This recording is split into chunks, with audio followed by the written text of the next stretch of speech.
Professor Glaser, can cancer be cured? Fortunately, yes.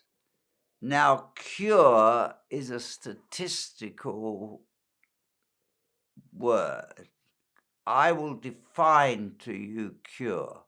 Cure means that a person, male or female, patient, who has showed and the symptoms and have had proven cancer, has the same chance of living as that person of the same age and sex as anybody else in the population. So let me explain by an example. A young man of 20 to 30 who has cancer of the testicle,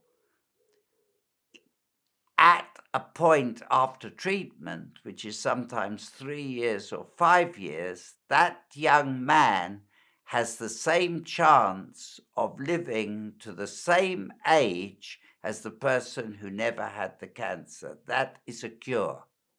If the person who's had the cancer never can reach the same age in the population, they're not cured. So cancer can be cured, and 40% of cancers are cured. Now, of course, some of these cancers include very harmless cancers, such as very benign skin tumors and so on. But the cure rate is increasing all the time, and we're now approaching 45%. And I emphasize that means they have the same chance for their age and sex of living as another person who has never had that cancer and disease entity. That's what cure means. But I would also like to caution that any patient who has had cancer, that's why follow-up for them may be very long, cancer may recur 20 or 30 years after the initial diagnosis. So one has to be very careful in using this word cure. I also would like to end by explaining something to you. A patient, a lady, say, who is treated for breast cancer at 70 years old, she may not have the recurrence of the cancer until 90. So between 70 and 90, she will succumb to a stroke or cardiac failure or a fall or another cause of death, and that will be counted as a cure. Had she have lived till 110, it would not statistically be a cure, but it's a cure because she didn't die of that disease. Now, I've complicated the answer, but cure has to be explained and understood.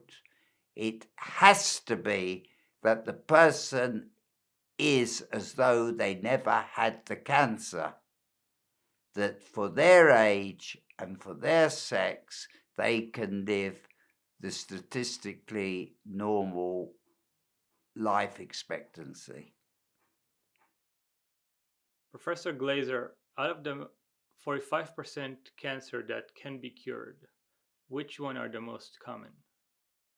May I start with the most heartening news? 85 to 90% of all children who develop cancer are cured. And this is so heartwarming, and I'm sure will be heard with great joy. So first, all the children. Second, all those people who develop benign, more or less to the benign rather than malignant tumors of the skin, what we call rodent ulcers and tumors of the skin, which are not the harmful tumors. So they are cured. Thirdly, we have made great strides in the treatment of testicular cancer in men, and 70, 80, even 90% of these patients are now cured. Breast cancer can be cured with the introduction of chemotherapy early in the stage of the disease and hormone therapy. Breast cancer can be cured. Prostate cancer, early prostate cancer can be cured by surgery or radiotherapy, and this goes on the list.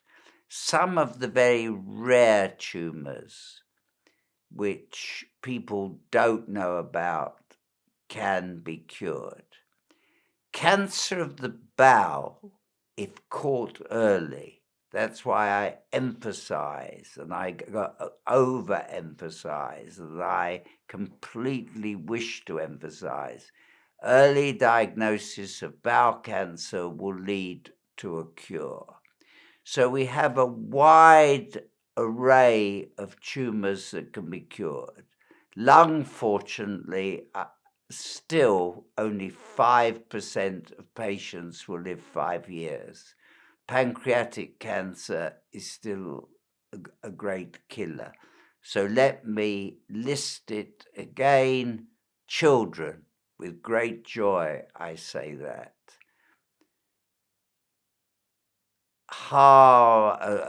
Very non-aggressive skin tumors, all cured.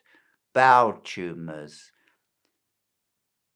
breast cancers, prostate cancers, some very rare cancers of the bone, and cancers that people have not even thought about. So out of these common tumors, which bowel, prostate, breast, and lung, 3 of them that is now possible to cure together with the children's tumors. And then I would add, those are called the solid tumors. But there's another group of tumors where there's a high incidence of cure now, and this is very important, and that's the leukemias. We call those the lymphoreticular diseases. These are the diseases of the bone marrow rather than the solid organs in the body, and there's a very, very high cure rate in diseases such as Hodgkin's disease and certain diseases which we call lymphomas and the leukemias. Thank you for listening. I hope you found this interesting, and if you did, please subscribe.